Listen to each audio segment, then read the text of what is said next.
a mother and daughter who between them lost 5 stone in just 12 weeks after being, would you believe, hypnotised into believing that they had a gastric band fitted. Yeah, they had an op, but they hadn't, of course. Mum Kerry and daughter Amy join me now along with Dr. Hilary. Congratulations on losing the weight. Absolutely amazing.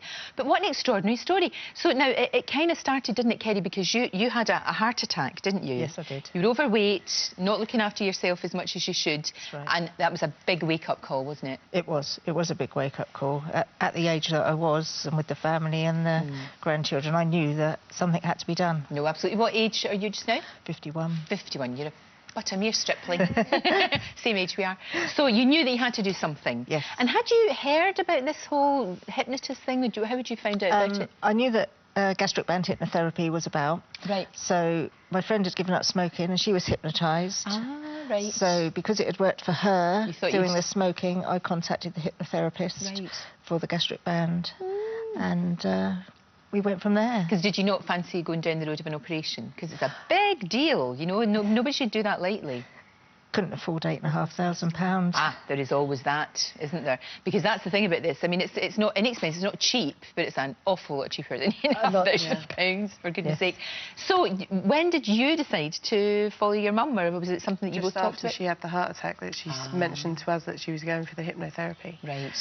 So I booked him for the week after that she had it done. Because you thought you wanted to do it too, because I know you'd been trying to lose weight, Amy, hadn't you? You'd been trying to lose weight, you'd done the whole kind of eating properly and exercising and all of that, and it just wasn't happening. Well, yeah, I'd lost 2 stone on my own, but then I got to sort of a plateau that I couldn't shift anything else. Oh, and that's really, really annoying. It happens an awful lot.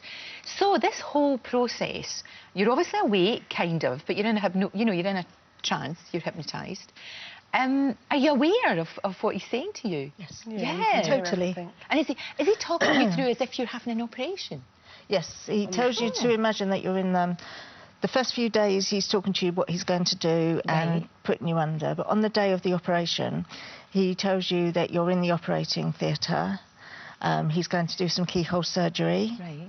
And he talks you through the whole thing that he's doing, how he puts some CO2 in your stomach to blow it up, to be able to get in there and tighten the band. So it's all in there, so it's all, he's saying that. Did you feel pain when you woke up? Did you feel as if you'd had an operation? It doesn't touch you or anything. Right, so it's not that graphic. No, that's quite good. There's no scar and there's no pain, so that's good. But did you feel right away that you didn't want to eat as much? Yes, the first 2 days you have to have just liquid, like you would if you've had... Oh, OK, so it's like the post-op care. Okay. And then for 2 weeks after that you have to eat baby food, mooly food, to give it time to heal. Right.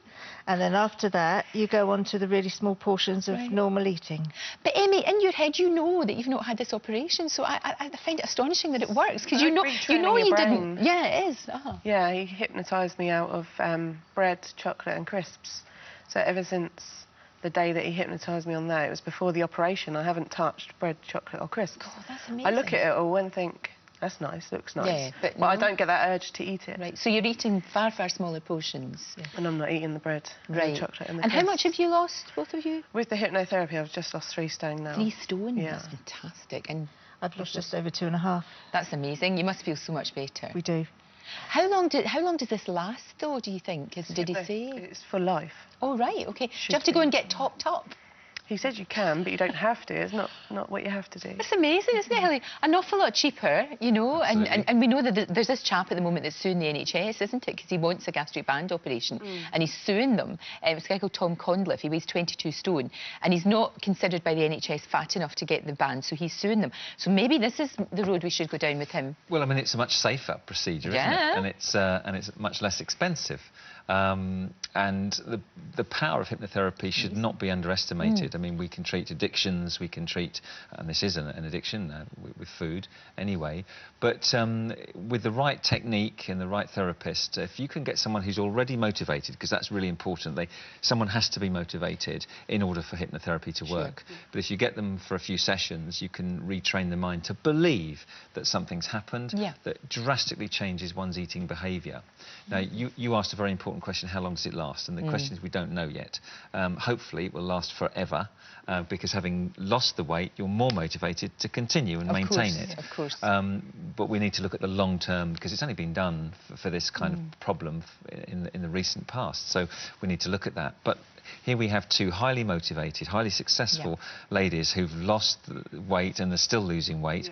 And you've got a golf ball in your hand there, Kelly. Tell us about that. What's that for? The golf ball was given to us before we had the operation to say that this is our stomach and to think of our stomach as a golf ball. Oh, gotcha. And that's the size of your stomach from now on. Take it everywhere you go and to think that that is the portion of food that you should not be that makes have sense. any more than that That's a real good visual aid. Yeah. I mean, in some parts of the world where we don't have general anaesthesia so often, in China, they can do operations, major operations under anaesthetic, under hypnotherapy, provided people have had the training. Exactly. It takes a long time to get that far, but it is possible. Do you know, it's brilliant. It's worked for you. Really pleased that it has. Just keep going. Keep going. Fantastic. Really lovely to meet you. Thank you so much. Thank you, Hilary.